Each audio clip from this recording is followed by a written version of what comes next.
Hey, welcome back to Inside the Vandals. I'm your host, Tom Purvis, and I'm joined now by Vandals Women's Basketball Associate Head Coach Christa Sanford as Coach Newley is recruiting today. Coach, thanks so much for being with us. Glad to be here, Tom.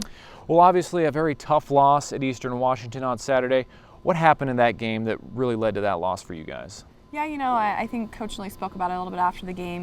We can't get down early. We can't get, dig ourselves in a hole. I feel like we've been doing that the last few games is, having to make this comeback. And so, we got down pretty early. They hit some transition buckets and quick hitters on us early on. And so, down 16, we had to battle back. And I thought we did a good job at the end of this first half. Really, Jerry played great and, Carly came in to did us some good things out there on the floor, and so to just give us a little bit of spark offensively, and we played pretty good defense. I thought I thought we did a good job of getting out to their shooters and doing what we wanted to do defensively. But down 7 was a lot better than down 16 going into the half. So at halftime we wanted to make a few adjustments, and I thought we always get flowing better, it seems like, the second half and start to play a little bit better as a team. So it was good to see us battle and fight. And, of course, it's always disappointing when you lose. It's even a little bit more heartbreaking, I think, when you think that you probably should have won the game, up 3 with 3 minutes to go. And, we made some bad decisions offensively, I think, and missed some layups. We drew up the plays. John did a great job drawing the plays, and we just missed point-blank layups, which you can't do down the stretch, So that's kind of been our MO. We've missed a lot of layups in the last few weeks. That key play late in the game when Brooke did miss that short land, what did you guys drop? Because obviously Christina, she had it along the baseline looking at a 3, but did you have that drawn up for her to find Brooke underneath? Yeah, for sure. We thought that they'd for sure guard our 3-point shot, and so we wanted to slip it and see what we'd get, and it was executed to perfection, really. Like, you can't draw up a better play and you can't get a better shot. She was right under the left side of the basket and just faded away and didn't make it. And so, there was some big key parts of the game that, Brooke had a wide open 3 in the corner. If she knocks that down, we're up 6. And kind of put them away, a little bit before that play. So that's a bummer, it always is. But, the good news is it's still early in conference and our girls haven't given up yet. And, we get to play them again here in a week and a half. And so, the end of the month, they're coming back up to our place and, after playing some home games here in Cowan. And so our girls will be fired up to play them again and get after them and, just really play hard in battle. And they won't forget what happened up there in Cheney this last weekend. How big was the play of Allie Ford and Jerry McCorkle in that first half, keeping you guys in the game? I think they both had close to double figures in that first half. Yeah, they did a good job. Both of them are playing really well. Jerry kind of struggled after Christmas a little bit, and we John spoke with her and said, hey, we need you. We need you to step up and be that post off the bench. And she did a great job at Eastern. There was some key mistakes too, like everything from a coach's perspective. You find a few negatives and positives and everything. But, she rebounded great. I thought she really got in there and got some offensive boards that, we weren't getting before. And she did a good job of doing that and finishing and taking it up strong. And she's a big force inside. She's just about as strong as Allie. And those two together, if we can play them together, that's going to be huge for us. So, it's tough to guard, especially in this conference, to guard our bigs, I think. And that's one advantage that we will have is maybe not taller, but, Allie can go around people and her athleticism is makes her 3 inches taller than she really is. So.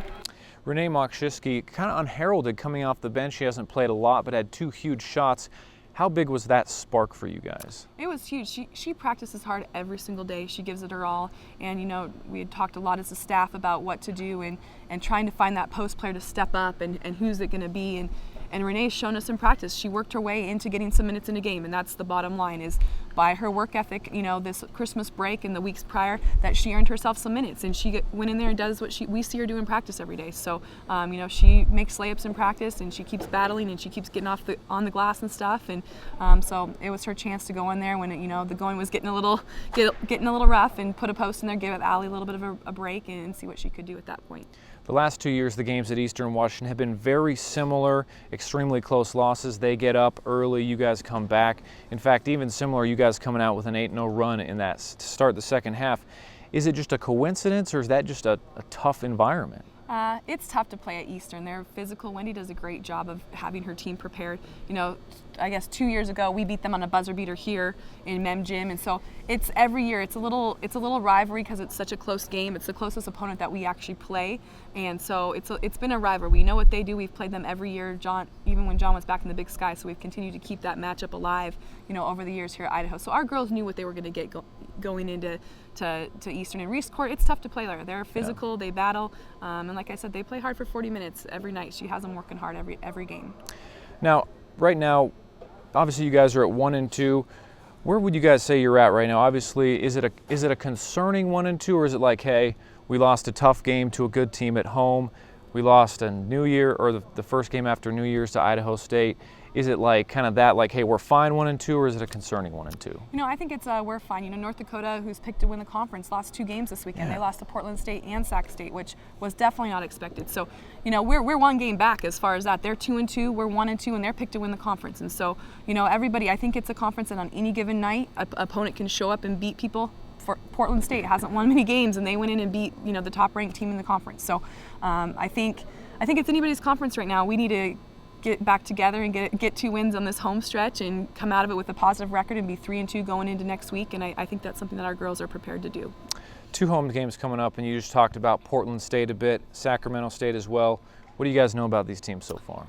Yeah, Sac State is a very different team. We haven't seen anybody like them this year. It is going to be complete chaos from the opening tip to the final buzzer. They full court press the whole game. They deny the whole game. They run up and down, and their goal is to score more points than you. So, you know, most of their games are close to 100. It's 100-99, 100-85. They're trying to get shots off in 7 seconds. It's the whole push the ball up the floor, take a 3, and most games they're 20 for 50 from the 3-point line. They're shooting 53s, and they're just throwing it up there. So it's going to be really about us playing composed basketball.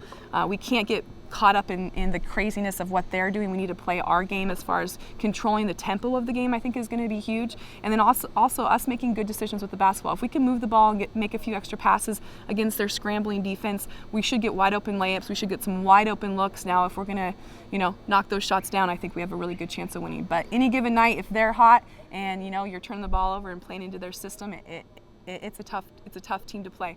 And they go hard for 40 minutes. He subs every 2 minutes. There's 5 new people coming in. So it is a track meet, and we're going to see a track meet on Thursday. And our girls just need to be ready for that and be composed and just play our game, get the shots that we want, and not get caught up in that craziness. What does it mean for you guys to be finally back at home after 3 games on the road?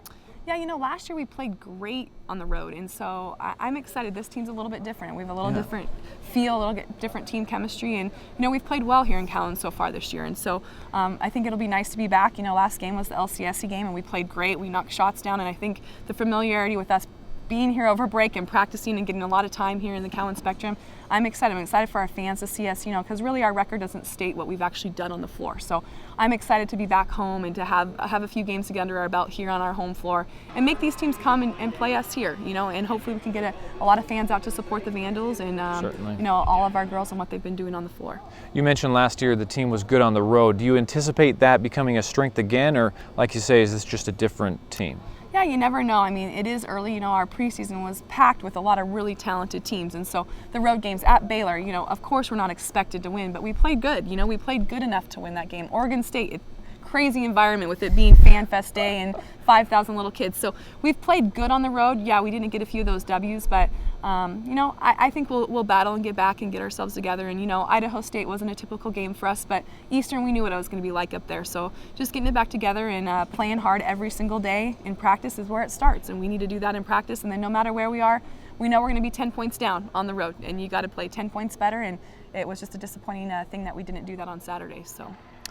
She's Christa Sanford, Associate Head Coach for Idaho Women's Basketball. Coach, thanks for being with us. Thanks, Tom, and go Vandals. That'll wrap it up for this week's edition of Inside the Vandals. Make sure to tune in next time as we look back on Sacramento State and Portland State. We'll see you then.